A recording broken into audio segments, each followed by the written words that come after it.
চীনের পূর্ব উপকূলে শক্তিশালী টাইফুন বাভি আঘাত হেনেছে। এতে উপকূল জুড়ে ব্যাপক দুর্যোগের পরিস্থিতি তৈরি হয়েছে। ঝড়ের তাণ্ডব, ভারী বৃষ্টিপাত ও সম্ভাব্য বন্যার ঝুঁকি মোকাবেলায় আগাম সতর্কতা হিসেবে প্রায় ২০ লাখ মানুষকে নিরাপদ আশ্রয়ে সরিয়ে নিয়েছে দেশটির কর্তৃপক্ষ। একই সপ্তাহের ব্যবধানে চীনে আঘাত হানা এটি দ্বিতীয় শক্তিশালী টাইফুন।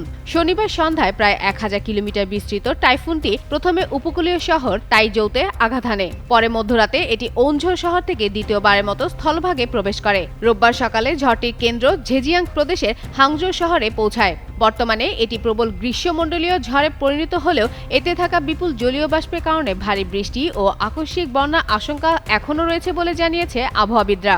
সুস্থ জীবন, সুন্দর পৃথিবী। এদিকে চীনের রাষ্ট্রীয় গণমাধ্যম জানিয়েছে, শুধু ঝেজিয়াং প্রদেশ থেকেই ১৭ লাখের বেশি মানুষ ও পাশের প্রদেশগুলো থেকে হাজার হাজার মানুষকে নিরাপদ স্থানে সরিয়ে নেওয়া হয়েছে। ঝুঁকির কারণে স্কুল, অফিস ও বহিরাঙ্গন কার্যক্রম বন্ধ রাখা হয়েছে।